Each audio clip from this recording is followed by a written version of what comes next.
Good afternoon, everybody. Thank you very much for joining us for this webinar run by the Bristol Hub for Gambling Harms Research. My name's Professor Sharon Collard, and I'm one of the co-directors of the Hub.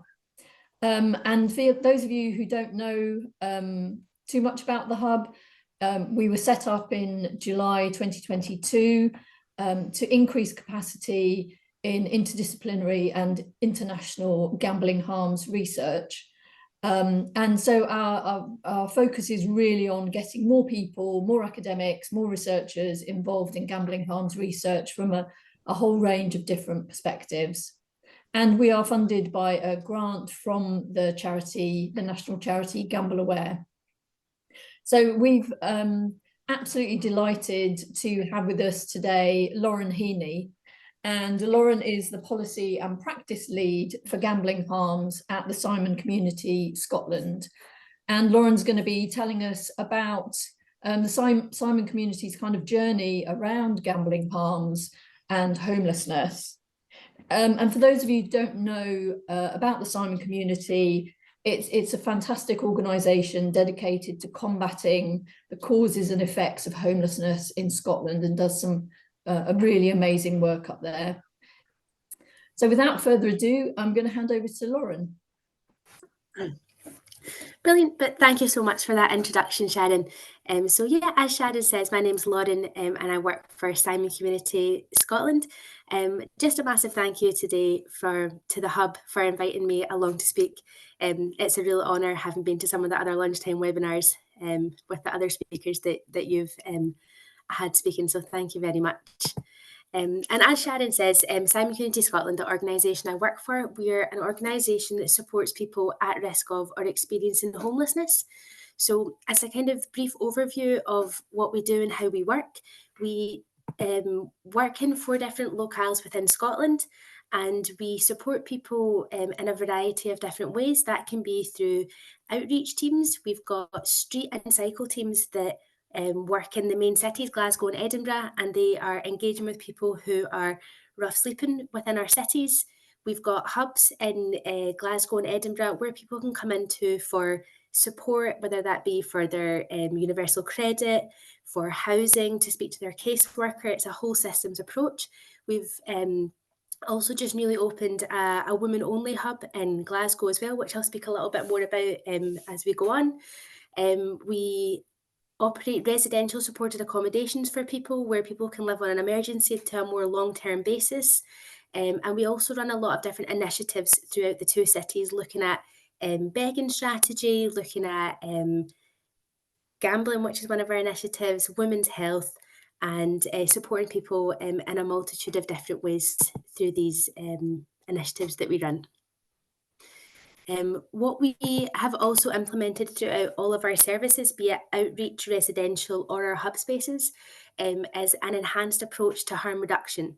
So because we work at the kind of sharper end of homelessness, a lot of the people that we're supporting on a daily basis are actively using substances, both drugs and alcohol. And as a way for us to support people, we run very high tolerant models for housing, which means that we build up really trusting and strong relationships with people that we support, asking them to share with us what substances they've used to be able to keep them safe and to ultimately prevent them from overdosing fatally. So when we started looking at gambling within the structures that we already have, we wanted to take this enhanced harm reduction approach as well, as it's what we've been doing throughout our services for the past 3 years. So gambling, how did I end up speaking here today? So in 2023, Simon Community and Fast Forward, an organisation that works in Scotland with preventing youths from risk-taking behaviours, applied to Gamble Aware for a fund called Community Resilience Fund. And this fund was created by Gamble Aware as a response to the cost of living crisis. And although as an organisation we had never asked anyone we were supporting if they were experiencing harm from gambling, there was a hypothesis that we were supporting people who were experiencing harm or affected by, and that the cost of living crisis was going to exacerbate these harms. So we put towards a fund bid, and what we wanted to do was to raise awareness and reduce stigma for the staff and the people that we were supporting in our services. We wanted to create resources for housing staff in Scotland and for the staff that we employ at Simon Community Scotland. And we wanted to start creating tailored pathways for women experiencing homelessness who were also affected by or experiencing harm from gambling. And the first thing that we wanted to do to make this happen, and we knew that we had to upskill and train our staff who were already working in Simon Community. And how we were able to do this was by in-person and online training. So we currently have roughly 300 members of staff that work within our hubs, services, and in our outreach teams. So because we don't all work in one location and we're all kind of spread, and we have people who are working shift workers, we've in our residential services, we have staff who are there 24/7. So it's very hard to pull 300 people off of their floors and train them together. So what we had to do was offer trainings at different times between mid shifts, back shifts, online and in person. And this was a 2-hour training. And what we wanted to do was just to kind of really go over how to identify gambling harms, the harms of gambling that aren't just financial, which is what most people who we speak to assume that it is, that it can be more than just financial harm, and the how to hold a brief intervention with someone in regards to gambling. Our staff are trained to be able to hold brief interventions with both drugs and alcohol. So adding kind of gambling into that wasn't a huge step, but it was just trying to speak to them about how we could do that, the questions to ask, and how to do that in a very relational way, because gambling is so hidden and so highly stigmatized. What we also wanted to do to provide staff with as much information as they could and as much support as possible was on our internal webpage, we created a specific gambling harm portal. And this on here, what we were able to create was a referral pathway guide. One of the things that staff were very quickly saying to me was, I don't know where to signpost someone to if they are experiencing harm. What are the steps? If they're having issues with alcohol, I know exactly who to phone and where to go. We don't know what to do with gambling. So this document was a flip book, and within it, it shows the different options for support in Scotland, of which there are 3, the RCA Trust, GamCare and Gamblers Anonymous. And it shows really step-by-step guides of how to support someone to either meetings or to face-to-face counsel or to online support, what each organisation offers and what the person will expect upon their first appointment there. And I think it's always the fact of like that unknown that people get a little bit scared by. They don't know what they're going into. They don't know what they're going to be asked. So just breaking that down was really helpful for staff. What we were also able to do was to give a more brief overview of other UK organisations that support people experiencing gambling harm as well, alongside things like podcasts, TV shows, different documentaries that people can learn more about gambling with. And then just having some really handy information parts on there that staff were able to access really easily to support their training and their development and their confidence when speaking about gambling. So as well as kind of upskilling and raising awareness with staff, what we wanted to do was to start raising awareness and asking questions with the people that we were supporting. Because as I said, when we put in our first bid, we had a hypothesis that people were experiencing gambling harm. We'd never asked, so we really didn't know.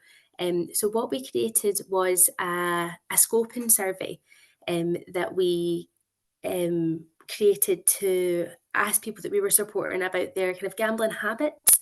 It wasn't to look specifically at the levels of harm, but more for us to look at a base level of what's going on in the services, what are people's opinions, what do they think, what are they doing, is this a weekly thing, is it a daily thing that they're doing? And we were able to get 47 people that we support to complete the surveys, which, to be quite honest, was a miracle. We did not think we were going to get that many people to complete the survey. So it was really, really good engagement from our staff. And what we wanted to do was each person who resides in our residential services works with a specific key worker. And this key worker is someone that they meet up with on a weekly basis, and they can go over support plans with them. They can look at their medications, if there's anything they want to change in their life, any goals that they're wanting to achieve, and they can work towards that together. So we'd ask the key worker to fill in this form with the people they were supporting, just to have that kind of trust there, because it's so much, I'm sure we can all agree, when you go to the doctor and the doctor's asking you questions, you can very easily lie and they don't know. And for us, it was about having this kind of trust and relationship, and that person asking, so that was already built up. So out of the 47 people that completed the survey, 52% of the people had gambled in the last 12 months. And from that 52%, 45% of people were gambling more than once per week. So although we weren't actually looking at the levels of harm, the data that we were receiving was showing us that when people were gambling, the levels were really high. The levels of harm were really high, sorry. And the main methods of gambling were through scratch cards, the lottery, and sports betting. Most of the people that were surveyed take part in more traditional styles of gambling and don't really associate with online gambling as much. So I think that's something I'll kind of come on to as we go forward. But it was something that we found really interesting, because we had assumed that online betting would be one of the highest things that people would take part in. As an organisation, what we are very passionate about and train all of our staff in is looking at the cause and effects of homelessness, the potential pathways that could lead someone to experiencing homelessness. And we talk a lot about adverse childhood experiences and adversities and trauma throughout people's lives. So one of the questions we had included was, when you were younger, were you aware of anyone who was gambling and that negatively affected you? And we had 61% of people who knew someone that gambled when they were a child. So really, really high numbers. And this could range from people saying that their nan went to the bingo. It ranged from people saying that their stepdad was taking money from their mum on payday to gamble with. And in one instance, we had one of the people ended up in care and then experiencing homelessness because the family were moving and running away from moneylenders. So really such a broad spectrum of answers in regards to that question. What we also wanted to look at, because it was something that the funding bid was kind of looking at, was to do with the cost of living crisis. So we had 7% of people who'd gambled instead of paying for food bills or rent. And we had 15% of people who'd gambled to pay for food bills, rent, and substances. From this answer and from conversations that I've had previous to this, I would say that these numbers are extremely low and probably not 100% accurate. A lot of women that I have spoken to since then have said that they would spend a lot of money on their gambling, but don't want to admit to spending money on gambling when they could have potentially been spending that money on their children or their food. So there are a lot of huge stigmatizing factors with those questions. And I think looking back on it, it was probably quite an insensitive and maybe not as trauma informed as we would have wanted to be as an organisation. And that's something that we can reflect on and kind of look forward to in the future, of how else that we can look at these kind of questions and asking people lifestyle questions like this. So alongside the scoping survey, what we were also wanting to do was to speak to people that we were supporting in larger groups of people that were already established within the organisation. So every Friday we had what was called a harm reduction group on, and it was a group for 10 women. And the women were invited along on a first come, first served basis. And we would speak about different matters to do with harm reduction, substances, wound care, bloodborne viruses, alcohol, and we wanted to start including gambling into this space. We didn't really know how it was going to go down, if people would be interested, if anyone had experience of gambling. And the first day we had went in, we had the presentation title on the board, and it just said gambling harm and the date. And the women came in, and the response was just unbelievable. Like, people were pointing at the board and saying, like, that's me, like that's like, I've been a part of this, like, I didn't know this was something we could talk about. And I think we had 5 slides to get through that day, and we didn't get through one, because everyone had a story to tell, whether it be positive, whether it be negative. Someone had something to share, and they never had the space to share it in before. It had never been brought up in a conversational space. So we had 10 women in the room, and 9 women had said that they had been experienced or affected negatively by gambling. And the one woman who said that she hadn't ended up coming a few weeks later to speak to me to say that she had as well. So that was 100% of women in that room, which is huge, huge numbers. If we were just to take 10 women randomly off the street, 100% is massive. And I think with the scoping survey and the work that we were doing in these groups, what we started seeing really quickly was that one of the main issues was that people weren't seeing gambling as harmful. They didn't see it as an issue. They didn't see it as something that was harmful to their finances, to their mental health, to their physical health, to the way that they were living their lives. And one of the women who was in that group that day, she told a story about spending her full morning in one of the 24/7 arcades. So in Glasgow, near our train station, we've got 2 24/7 not casinos, sorry, arcades. And this woman would be kicked out of the hostel in the morning that she was living in at the time. So they had to be out for 9 in the morning. And then she would spend time in this arcade until the mission opened for lunch at 12 o'clock. And her children had asked her not to go, and her partner had left her because of it. And still, the disconnect with gambling being harmful wasn't apparent. And we were consistently having stories like this within the scoping survey. What we were seeing was people telling really traumatic stories about their experiences of gambling or their experiences of being affected by gambling. And then when the question was asked, have you ever negatively been affected? They were saying no. So there was such a level of so many traumatic incidents and adverse experiences has happened in people's lives that this seemed so small in comparison that it wasn't being classified as harmful. So what we had to start thinking about was, well, what can we do to start normalizing gambling so that it's a conversation that can be had, that can start to flow with people, so that we can start having these conversations about the harms that it's having on people's lives. And what we done from there was we started working with the RCA Trust. So they're one of the service providers for gambling in Scotland. And what we had asked them to do was to facilitate and host a gambling harm clinic once a month in our Access Hub in Glasgow. So the Access Hub, when you walk in, it's kind of designed like the way that banks are nowadays, where you'd walk into the bank and someone would say to you, "Hi, what are you here for?" You would tell them what it is, then they would signpost you to a seat, you would sit down, and then someone will come and support you from there.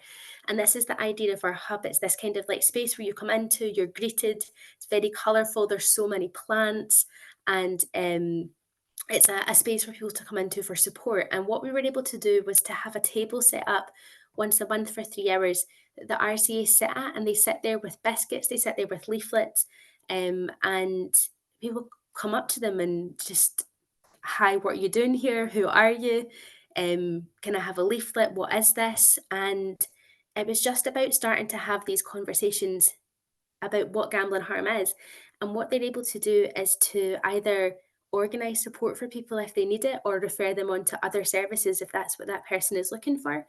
And what the RCA have been able to do on average is host 15 interactions with people and 5 brief interventions in these 3 hours. So really, really high numbers.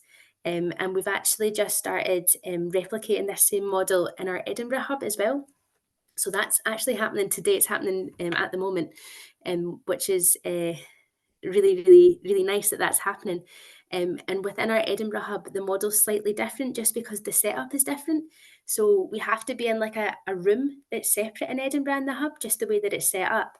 And obviously, like even with a door frame is still such a huge barrier for people to walk through, having the confidence to go into that room. So what we're able to do in this space is to have a lots of like Tesco meal deals, so like sandwiches, crisps, and smoothies, to entice people into the room to ask if they can like have a drink, if they can have a sandwich, what people are doing, sit down and try to make that relaxed environment where people can start normalizing talking about gambling. Um, and along with that, what we've been able to do is then just like have leaflets within our services and within our hubs so that people that we're supporting can just start asking questions and know that we can offer support if they're looking for that. And I think that's kind of like what we're always wanting to do is just to show people that we can offer that support. We can hold brief interventions and we can signpost if that's what they're looking for. And what I was doing last year was holding kind of conversation style cafes in our residential services. So these were just held like in the kind of living areas of the residential services. And the aim of it was to create resources for people who were experiencing gambling harm. So what we wanted to do was to speak to the people in the services, hear their stories, ask them what they would like to see happen, if there's anything that we could co-design and create with them that they wish that they would have had when they were experiencing or affected by gambling.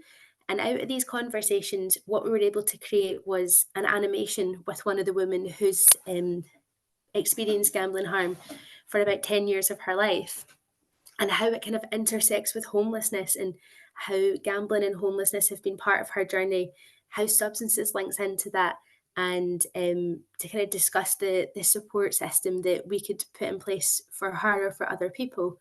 The conversation cafes definitely came with their pros and cons. It was really hard to get people to come along to, say, a gambling conversation cafe because, like I say, people weren't realizing it as a harm. So what we started kind of marketing as it at marketing it, if you will, um, was as a space for women to create resources for other women. So you might not necessarily have to be like feel that you're affected by gambling, but you can be in a space to support someone else. And this was how we were able to get people down and speaking to us and just having these like conversations about like what would you like to see? What can you see in your local community? How does this affect you? We would like take time, we would make posters, we would do different creative crafts, we would always have lunch provided. And it just became a really nice space. We were able to have really open conversations where, again, the space had never been there for people before to share these kind of parts of their story. Um, a big reflection would definitely be don't have a conversation cafe on a Friday afternoon in the middle of summer. It did not go down well. Everyone just wanted to be outside in the sunshine. So that was a huge reflection from that project piece of work. But I think for us as well, in terms of the conversation cafes, it was just about generating conversation. And what we kind of started kind of doing accidentally, which led into other pieces of work, was creating case studies from people that we were speaking to. Like I say, because people never had that space before, they wanted to share their story and they wanted it to be used to support someone else.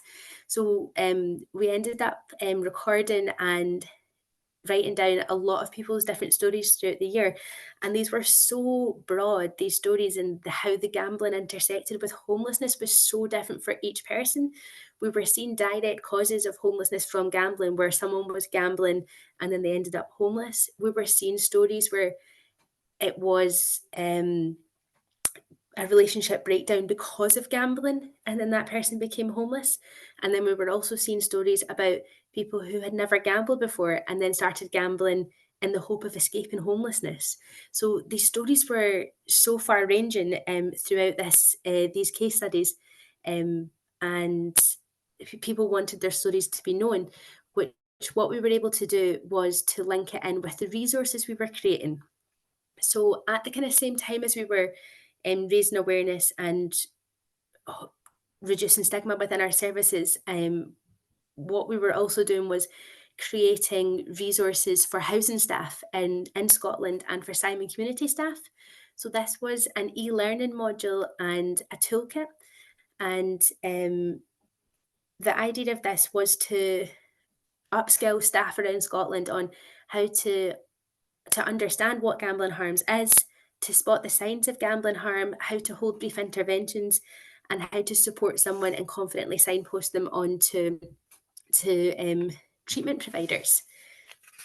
So the e-learning we created is in 10 different sections, and having worked in homelessness and housing, and understanding the limited amount of capacity and time that people have for training, what we really wanted to do was to provide a really comprehensive e-learning system that people were able to do at their own pace, that they could log in and out of, come back to, or dip in if there was something specific that they wanted to learn about, whether that be stigma or gender or neurodiversity in gambling, whatever that was, they could just dip into that specific part. And we needed it to be free of charge and readily available for people. So it's readily available on the Simon Community website and Fast Forward's website, who we created this in partnership with. And it is free for anyone to complete, but it is aimed at housing staff within Scotland. And alongside this piece of work, what we created was, excuse me, was a homelessness and gambling harm toolkit. So again, this toolkit's very complementary to the e-learning. It's in a little bit less detail and it's more practical resources for support workers. So we spoke with the support workers who work in Simon Community Scotland just to say, like, what do you guys need? Like, if you were supporting someone, what would you need? What do you need to know? What are the steps that need to be be taken to put into this toolkit?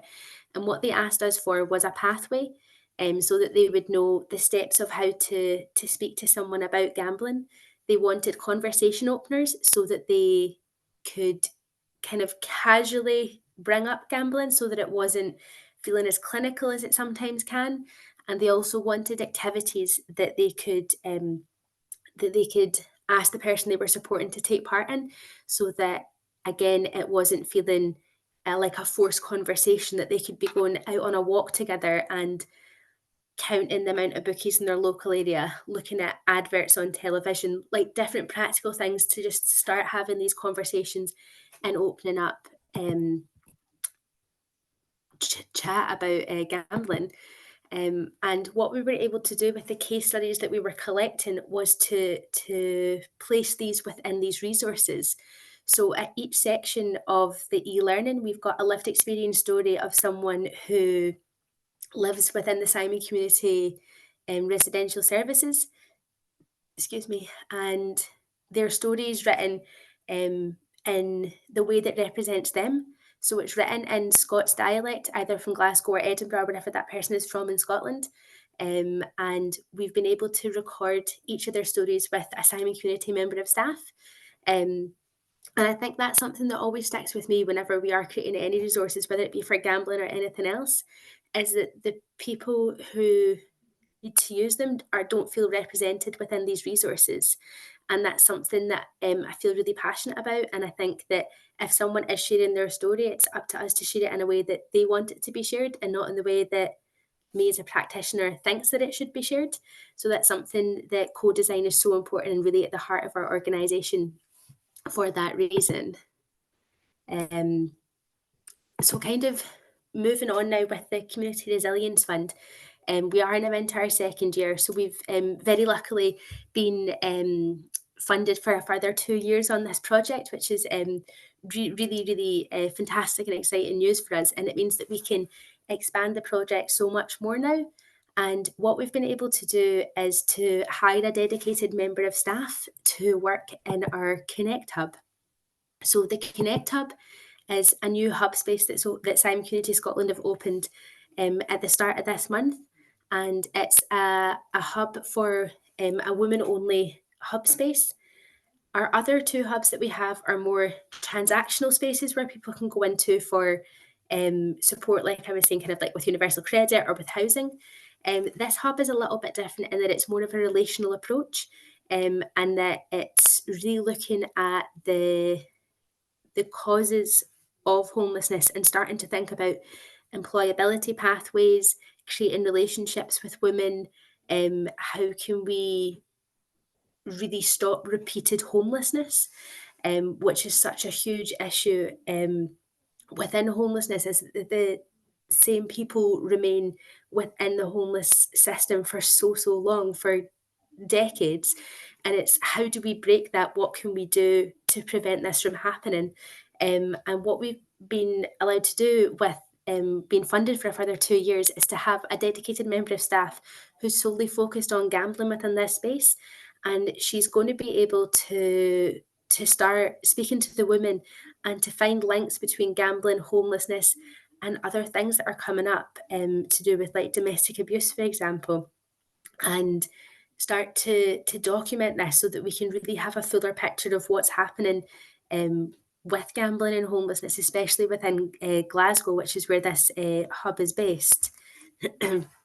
But what we're also able to do within this space, this is the space here, it's really beautiful. The mural on the back wall was co-designed with women who'll be using the hub and a mural artist in Glasgow, which is just beautiful. But what we're able to do is to host regular workshops about gambling, very similar to the conversation cafes. These will be spaces for support for women, where we're able to signpost them to treatment providers, where they can speak about gambling. But like I've kind of said with the conversation cafes, what women really want to do is support other women. It's that kind of traditional caregiving role that kind of comes out within women. And what we're able to do is to work with these women to co-design a video or a kind of advert about gambling and the effects that gambling can have. And we also want to co-design with them an infographic or a poster that we can put around our services and also community groups within Scotland that are supporting women who are at high risk of experiencing gambling, harm and homelessness, and different support groups in the area. So that's really what we're working towards doing in there. But one of the main pillars of this centre is co-design. So as much as this is our idea just now, the women might come in and say, we really want to make X, Y, and Z. And that'll be where it's going. It's like what resources they think are going to be the most appropriate and the most supportive, really. And so a really new and a really exciting space of seeing how that's going to look, and what we're able to work to do with the women within that space. So moving forward, kind of looking into the future of what else that we're wanting to start doing with gambling and homelessness, as we've been funded on an Improving Outcomes Fund by Gamble Aware for the next 2 years. So we're working in partnership with the RCA Trust again. Sorry, I don't speak for so long, for like 40 minutes. I just keep taking drinks of water. My apologies. So we're working with the RCA Trust, and what we're creating is a gendered website for women affected by or experiencing gambling harm. So this website is going to be completely co-produced from the beginning. We've just sent out online forms this week via social media to ask women who've been affected by or experiencing gambling harm to put their input into what this website should look like, feel like, have in it. And we want it to be a multimedia place where women can share their stories, tell their experiences, either through the medium of audio, through writing, through video, through pictures, whatever it is that they want to represent them and their story and their experience. And the idea is that it's going to reduce stigma for women within Scotland. It's just that I'm not alone. This isn't only me that this has happened to. There's another woman who's got a very similar story. and how that can look for them. And what we're going to have on here is a dedicated practitioner who will be providing online supports for women. And then they'll be able to, again, signpost directly to treatment supporters in Scotland. And what we really would love this to be as well is a place where we can input into research within Scotland. There's not a lot of research in Scotland on gambling, and there's not anything at all on gambling and homelessness. So it's a place that we really want to be able to perhaps use to gather data for research to show the extent of the harm in the country. Alongside having the website, what we're also able to do with this fund is to host monthly in-person gatherings. So these in the first year of the fund will be based in Glasgow and Edinburgh. And the idea is that we have a living room that we're able to move around. So a very kind of psychologically informed living room that is nice. I don't know if anyone remembers from like the early 2000s, the Kleenex adverts, where Kleenex used to go around and they would set up a living room in the middle of the street and they would invite people in and they would tell stories, and sometimes people would get upset and they would use Kleenex tissues. So this is the kind of idea that we are working with, and it's called a kind of psychologically informed moving living room. And it'll start off in Glasgow and Edinburgh, and it'll be led by a peer mentor, and she will facilitate the space, and it's a support space for women affected by or experiencing gambling harm. And through this website, we want to be able to ask women, where would you like to have the next monthly meeting? Would you like it to be in Falkirk? Would you like it to be in Inverness? And we have the capacity to move around the country to the different locations. So it's really going to where women need the support instead of asking women to come to us, which is such a barrier for support for women, not only with gambling, but with a lot of different barriers throughout life. So I think really to kind of start to summarise, what has really been supportive for us as an organisation is for the people that we're supporting is to really keep support around gambling really innovative and creative, and a really strong relational approach. So last year, we were very lucky to be invited by an organisation called the Machine Zone, who are a lived experience group within Glasgow who work on promoting and raising awareness of gambling harms. And they invited us to be part of a mental health festival that was happening in Glasgow. And it was a creative mental health festival. And they said, would the people you're supporting like to put on a drama show or take some space on the stage for a while and perform something? And I had went to one of our support groups and I said to them, would you like this? And what they were able to do was, over the course of 6 to 8 weeks, they wrote a poem about gambling harm and their experiences collectively. So a part of the poem is on the screen just now. The poem was, I think it's maybe about 7 pages long. And it was just showing the experience and how people viewed gambling within their communities. And we had one person who performed on stage that night, which was amazing. And I think for us, it was just such a massive thing because he'd never been on stage before, he'd never performed. And he was very scared to go on right before the last minute. And he said, I'll only go on if I get a McDonald's, which he got, and he went on stage and he performed, and it was incredible. And it's just always thinking about keeping things new and interesting and reaching as many people as possible, because you can raise awareness doing one thing, but that one thing isn't going to reach someone else. So it's about constantly changing how we're reaching different people. What we're wanting to do this year, it's going to be starting in the next couple of months, is to incorporate awareness raising sessions with portrait photo shoots within our residential services. And what we're going to be doing is we have a kind of a volunteer photographer for the organisation, and he's going to be coming in and taking photos with people. And the reason this idea came up was some of the photos that you'll have seen on the slideshow today are people that we're supporting, and the joy that people have of having a photo shoot, it always starts off with, I don't want my photo shoot, I don't want my photo taken, I'm not comfortable. And it very quickly moves into, my self-esteem's through the roof. I've had a great day. Can I get a copy of them photos? And it's just thinking about what are the harms of gambling. One of the biggest harms are self-esteem and thinking of yourself in such a negative light. So how can we turn that on its head? What's something that really gives people self-esteem? Having their photos taken, giving them time to be themselves and to really have those moments. So that's something that we want to start focusing on over the next few months. And again, in terms of like training our staff, it's not that kind of tick box exercise for us. We don't want to be like, oh, last year everyone received 2 hours of online training. There's an e-learning that people have to do.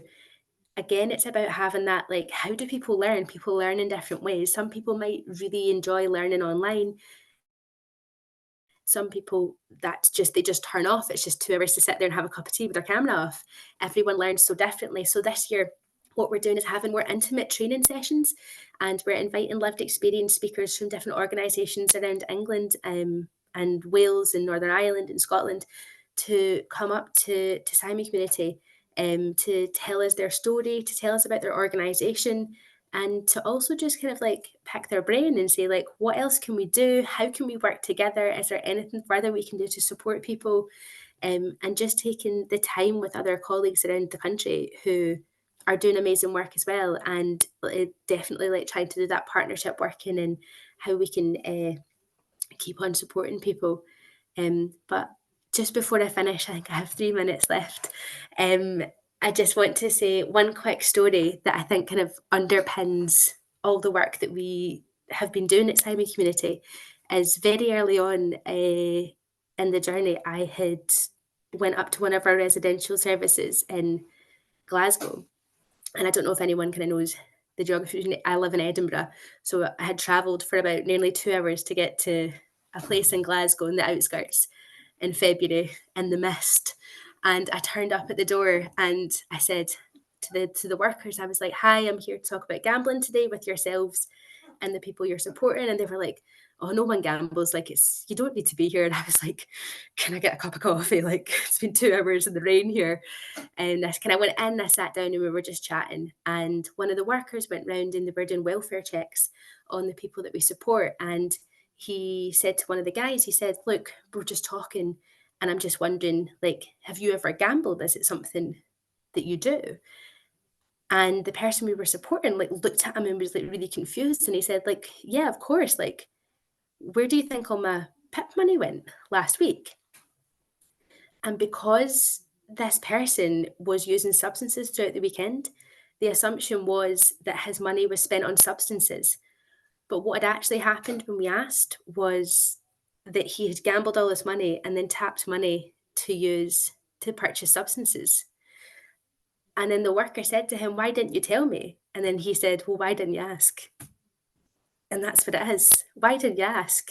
And it's just a constant circle. So I think for me, that really just shows, why didn't we ask?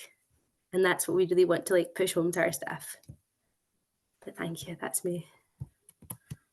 That's fantastic. Thank you so much, Lauren, for that really insightful and interesting talk about the work that you've been doing and the journey that the Simon community has been on. I think there's some really fantastic points there resonating around the whole kind of relational basis of all of the work and the importance of co-design and getting people involved and just actually having spaces where those conversations can happen and actually making them welcoming spaces that people can come to. So I think I don't know what's going on in the background. We've got various bells and building work going on, so I'm sorry there's a bit of noise in the background here in Bristol. So I think just to say thank you so much, Lauren, again for joining us today and sharing the experience that you and the Simon community have had around kind of understanding and providing services around gambling harms, and really interesting, and look forward to hearing more about how the project develops over the coming years. Thanks everybody for joining us. We will have more seminars and webinars happening, so please do sign up to our mailing list if you would like to keep in touch and join us for the next one, which is a webinar in June. But yeah, thanks so much, Lauren, and have a good afternoon, everybody. Thank you. Thank you. Thank you.